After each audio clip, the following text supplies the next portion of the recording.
Cheater, cheater, pumpkin eater. Sweet bars aside, today we're talking about something that I feel like is talked about a lot already, but isn't talked about to the extent I feel like it should be. Now, I know the title of this video is a little clickbaity, you know, everybody's a cheater in 2026, but honestly, at this point, that might be the case. I mean, I know I'm not, and if you're watching this and you're not a cheater, then you're not as well. But majority of people out here nowadays think it's okay to cheat, which is obviously a pretty big problem considering that a lot of people are cheaters nowadays, and not just like secret cheating, no. They'll be public about this shit and not give a fuck. I mean, look at Future. This nigga's the king of cheating. But yeah, the big topic of this video is that cheating has been normalized by society. And then, you know, I'm gonna get into like why that's a problem and what I think about it and how I think it can be fixed and why I think it's still a prevalent problem nowadays, you know, all that shit. But before that, be sure to like, subscribe, and comment for the algorithm. And with that out the way, let's pretend like we're all stupid children and we don't know what cheating is so that I can talk about what is cheating.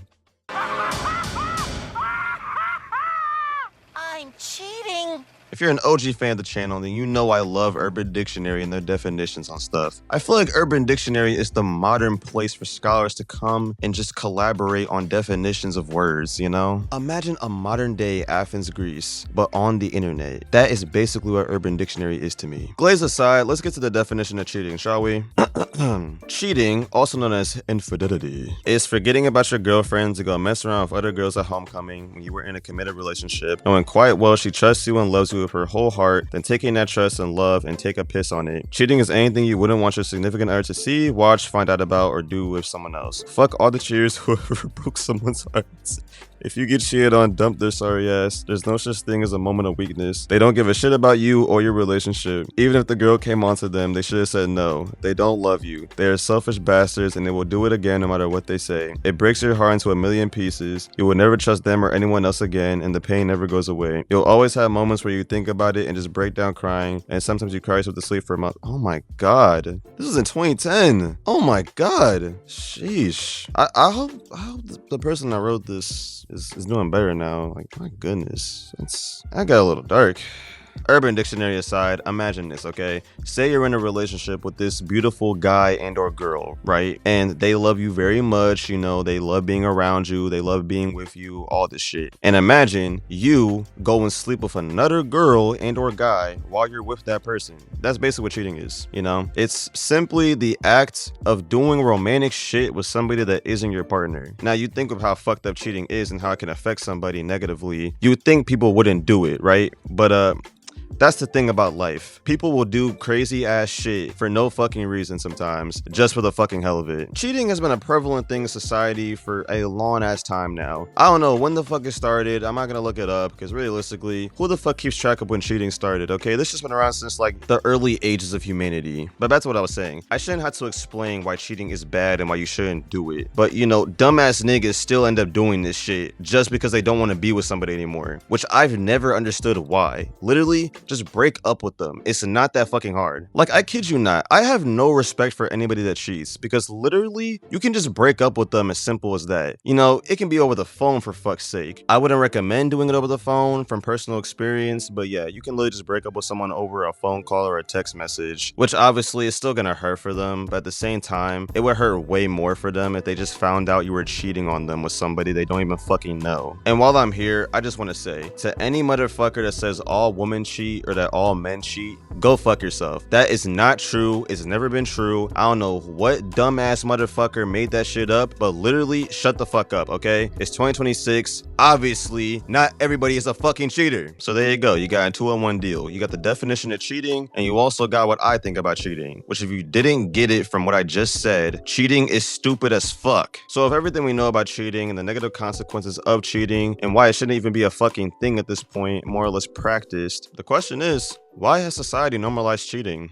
You can't keep getting away with it! See, with a question as broad as why cheating has been normalized by society, you can't just focus on one thing or the other, you know? You gotta look at everything. You gotta look at every single aspect as to why. And me personally, I think it all starts with the music. Now, with music being such a powerful tool of expression, obviously there's a lot of songs about people cheating on their partners. You know what I'm talking about. Every big artist, hell, even your favorite artist probably has one song about cheating, whether they got cheated on or they were cheating on somebody. I know a lot of y'all niggas listen to Brent Fires, you know, I do too. That motherfucker rapper used to be toxic as fuck. The Weeknd, toxic as fuck, formerly. Bryson Tiller, toxic as fuck. Chris Brown, toxic as fuck. There's plenty of artists out here that have so many fucking songs about cheating on their girlfriends or something involving that, you know? But one artist sticks out the most when it comes to making songs about cheating, and that artist has to be, without a doubt, Future Hendrix.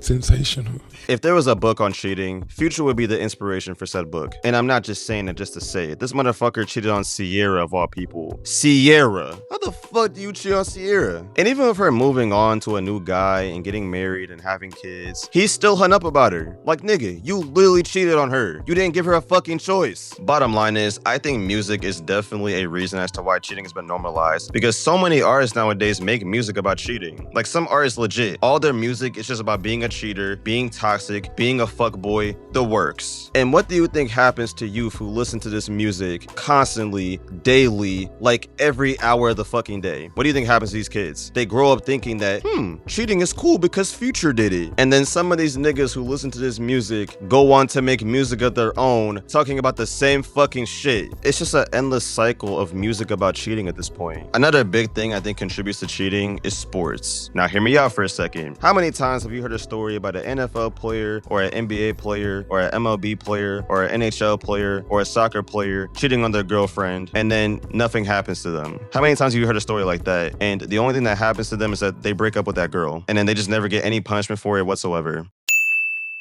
Exactly. These athletes are just as bad, if not worse, than these artists who make music about cheating. And kids look up to these niggas. So what do you think happens to these same kids who are looking up to these fucking cheaters? They end up becoming cheaters too. And of course, there's the constant outpour of movies and TV shows that have cheating as one of the subplots or the main plot of the movie. When thinking about movies that involve cheating, Love and Basketball is one of the first ones that come to mind. I kid you not, I used to love watching that movie and now I fucking hate it. I'm not gonna cap. That movie is a fucking horror movie and I will stand on that shit till I die. How the fuck did Monica go back to that bitch ass nigga Quincy, bro? This nigga literally cheated on her in fucking college because he was jealous of her fucking career. What the fuck are you doing? And this nigga had the fucking audacity to dunk on your ass in a 1v1 when his ACL was torn. He did not to do that shit. That nigga did it for the love of the game. Like, I kid you not. Anybody that watches this movie and thinks to themselves, oh, this is a great love story. Nigga, shut your ass up. That shit's a fucking horror movie, you know it. How the fuck do you watch that movie and get the impression that this nigga actually loved that girl? What the fuck he did? And shit was dumb as shit for going back to that fucking movie. Nigga, leave that nigga alone. Movies and TV shows aside, fuck Love and Basketball. There's also YouTube to consider as well. With YouTube being one of the biggest platforms in the world, it makes sense that there's a lot of videos relating to cheating on there. Over the weekend, in preparation for this video, I watched 4 loyalty test videos, seeing as how loyalty tests are the big trend now. If you don't know what a loyalty test is, let me explain. Basically, this guy on YouTube will put people's partners in specific situations and see if they'll cheat or not. What? These videos are literally designed around whether or not someone's partner will cheat. And like, I watched 4 of these videos, okay? Every partner I saw in these videos that got tested, they all fucking failed. And look, obviously, I can't argue with the results of these tests, but in my opinion, the fact that these videos even exist in the first place definitely says something about society and how we perceive cheating. Like, cheating is a terrible thing. We should not be turning it into entertainment. Maybe I'm asking too much from a society that made a show about selling meth and a show about selling cocaine and made a movie about a love story involving the fucking Titanic. For all I know, 25 years from now, some guy will probably make a movie about a guy getting pizza during 9/11. But can we agree that all these movies and TV shows that involve cheating, all these YouTube videos about loyalty tests and cheating and whatnot, all of this shit is contributing to the normalization of cheating as a whole? Now, let me finish this part off by going over the 4th reason as to why I think cheating has been normalized. The more I think about it, everything we know about cheating as a society, like all of it, has all been passed down from generation to generation. So with that being said, I'm not gonna lie, the previous generations are a big reason as to why cheating has been normalized. I know I said earlier how kids will look up to these athletes that cheat or these artists that cheat and they'll get the idea that cheating is good, right? Well, you can also say the same thing about your parents or your grandparents or your older family members, you know, you can say the same thing about those guys. Now, I'm not saying that your family is teaching you that cheating is good, obviously not. If anything, your family should be teaching you that cheating is bad. bad, okay? They should be beating your ass if you even think about cheating on your girlfriend. But realistically, every family has that one family member, you know, that cool uncle or that cool cousin or whoever the fuck who is a cheater. And they make it seem as if cheating is cool, like it's fun, like it's this exciting thing that you can never get caught for, you know, shit like that. So then you grow up, right? And then you decide to start cheating. And then you realize that they were fucking lying. And I feel like every generation has a different perspective of cheating, you know? The previous generations, hell, even this generation, we see cheating everywhere. We see it in our media. We see it in music. We see it in sports. We see it in our daily lives sometimes. There's literally an Instagram page called City Boys. There are whole Instagram pages dedicated to this shit. At the end of the day, cheating has been normalized by society simply because we've literally become desensitized to it. With all the issues going on in the world right now, it makes sense as to why we don't care that much about cheating anymore. I mean, compared to everything else that we have to deal with as people of this world, cheating is the last thing on anybody's mind. Maybe one day we'll actually get our shit together and see cheating as the horrible thing that it is again. But until that happens, I'll be here, probably watching these loyalty test videos. Hey, I never said they weren't entertaining. Thanks for watching, guys. This has been Xavier Rants coming at you with Rants. Be sure to like and subscribe if you enjoyed the video. If you want to put a comment, put it in the comment section. Follow me on TikTok. I might start going live on there soon. And everything else can be found at this link in description. Other than that, adios.